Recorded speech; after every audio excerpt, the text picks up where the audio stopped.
古代残忍刑法，古代一直被认为是因犯罪而受到惩罚的最残酷的地方之一。回到5000年前的古代中国，公元前2100年到公元前1600年期间，是中国历史上第一个建立政府形式的王朝。百姓主要是军事、农民、工匠、商贾，统治上层阶级，社会使自己远离普通百姓，因此与当今世界上大多数国家基本相同。朝廷需要一种方法来惩罚其人民的不法行为。因此，朝廷对犯下的罪行制定了一系列死刑，残忍至极，与今天不同，而是中华帝国中的任何人。残忍的刑法对于5000年的中国历史，我们大多数人甚至不知道。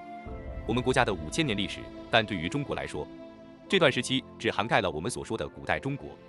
虽然我们知道这些惩罚是朝廷定的，但直到从公元前1600年开始的商朝，我们有第一部记载的古代中国历史和残忍刑法的执行。那么，对奴隶的残忍刑法又是什么？正如在古代中国，人们认为，如果你的皮肤上有标记，你就不再是一个完整的人。再加上不可避免的回避守法社会，这使得这种惩罚变得残忍和排斥。膑刑刑法，膑刑是一种类似截肢的酷刑，罪犯的左脚或右脚或双脚被截肢，终生残废。请记住，大多数古代百姓都是农民，这不仅使罪犯蒙羞和羞辱，而且使他们谋生变得更加困难。历史上比较有名的人物，战国时代孙膑受师兄陷害，受的就是膑刑。阉割刑法，谈酷刑大概绝对不能不谈阉割，将男子阉割送入宫中当太监。这种刑罚最常用于那些有不雅行为或试图煽动叛乱的人。历史上比较有名的人物司马迁就是受了宫刑。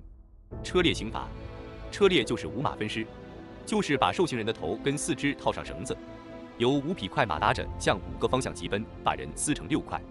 历史上比较有名的人物商鞅就是受5马分尸之刑。凌迟刑法，凌迟也叫千刀万剐，每次凌迟要有2个刽子手执行，从脚开始割，一共要割1000刀，也就是要割下1000片肉片才准犯人断气。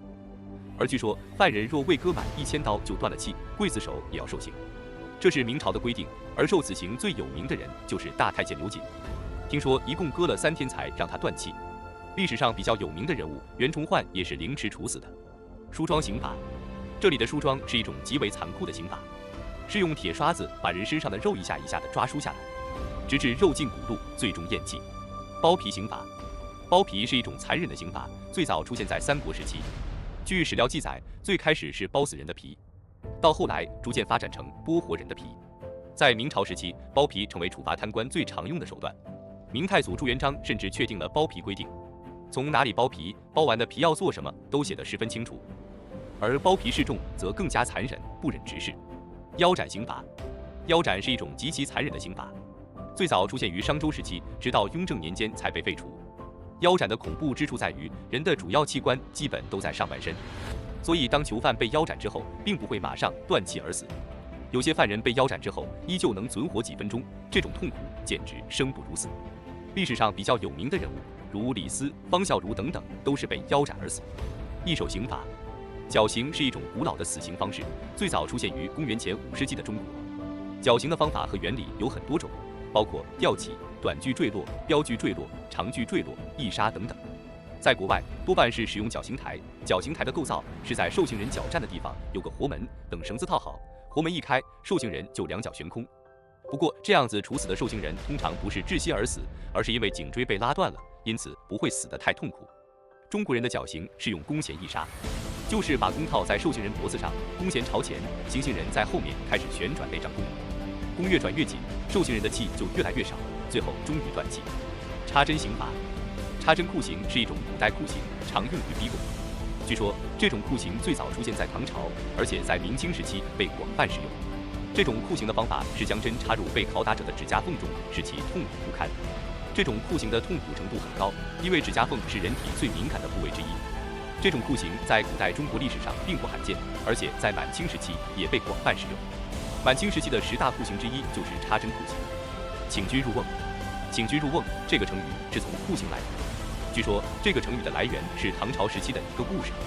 当时武则天当皇帝，朝中有卫酷吏叫来郡臣，崇尚严刑峻法，对不肯招供的犯人往往以酷刑对待。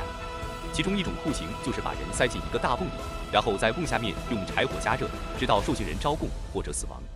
后来武则天听说了这件事情，就把来俊臣找来问他如何处理不肯招供的犯人。来俊臣很得意地把这个方法说了出来，武则天就淡淡地说了一句：“则请君入瓮”，意思是让来俊臣自己体验一下这种酷刑的滋味。以上刑罚在古代都是很残忍的，还有很多其他刑罚，包括女性刑罚，但我们将在另一个视频中讨论更多可怕的刑罚和离奇的死亡。